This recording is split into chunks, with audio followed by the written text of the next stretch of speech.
ನಮ್ಮದು ಶ್ರೀ ಸಪ್ತಗಿರಿ ಮನೆಮದ್ದು ಚಾನಲ್ ಇದೆ. ಅದರ ಮುಖಾಂತರ ಅನೇಕ ರೀತಿಯ ಎಪಿಸೋಡನ್ನು ಕೊಡ್ತಾಯಿದ್ದೀವಿ. ಸ್ನೇಹಿತರೆ, ಪ್ರಕೃತಿಯಲ್ಲಿ ಸಿಕ್ಕುವಂಥ ಅನೇಕ ರೀತಿಯ ನಾನಾ ರೀತಿಯ ಬೀಜಗಳಿಂದ,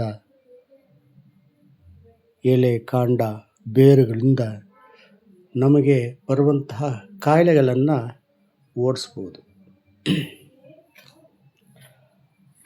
ಅದನ್ನು ಬಿಟ್ಟು ನಾವೇನು ಮಾಡ್ತಾಯಿದ್ದೀವಿ, ಆಸ್ಪತ್ರೆ ಪಾಲಾಗ್ತಾಯಿದ್ದೀವಿ ನಾವು.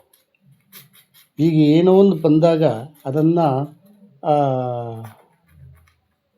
ತಡೆಯೋ ಶಕ್ತಿ ನಮ್ಮಲ್ಲಿಲ್ಲ.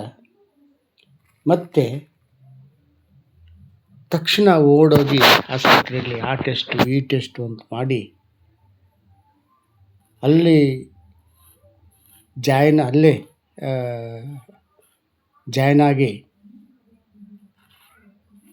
ಅಲ್ಲೇ ಟ್ರೀಟ್ಮೆಂಟ್ ಎತ್ಕೊತ ಲಕ್ಷಾಂತರ ರೂಪಾಯಿನ ಖರ್ಚು ಮಾಡ್ಕೊತಾ ಇದ್ದೀವಿ.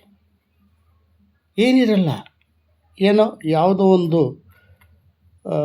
ಚಿಕ್ಕ ಒಂದು ಸಮಸ್ಯೆಗೆ ಅತಿ ದೊಡ್ಡ ಹಣವನ್ನು ಖರ್ಚು ಮಾಡ್ತಾಯಿದ್ದೀವಿ. ಇಂತಹ ಕಾಯಿಲೆಗಳು ನಮ್ಮ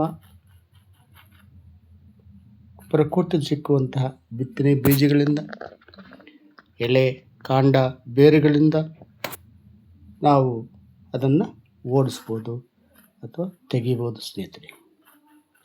ಅದು ನಮ್ಮ ಒಂದು ಹಿರಿಯರು, ಋಷಿಮುನಿಗಳು, ವಿಜ್ಞಾನಿಗಳು ಕಂಡುಹಿಡಿದಿರ್ತಕ್ಕಂತಹ ಈ ಒಂದು ವಸ್ತುಗಳಿಂದ ನಾವು ಎಂತಹ ಕಾಯಿಲೆ ಆಗಲಿ ಆಚೆ ತಿಳಿಸ್ಬೋದು.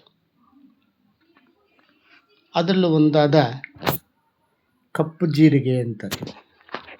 ಕಪ್ಪು ಜೀರಿಗೆ, ಈ ಕಪ್ಪು ಜೀರಿಗೆಯನ್ನು ನಾವು ಮನೆಯಲ್ಲಿ ಶೇಖರಿಸಿಕೊಂಡು ಅದು ಸ್ವಲ್ಪ ಉರಿಸಿ ಅದನ್ನು ಸೇವಿಸುತ್ತಾ ಬಂದರೆ ಎಂತಹ ಮಧುಮೇಹ ಆಗಲಿ, ಎಂತಹ BP ಆಗಲಿ ಅದು ಕಲಿಸುವ ಶಕ್ತಿ ಈ ಒಂದು ಬೀಜಕ್ಕಿದೆ.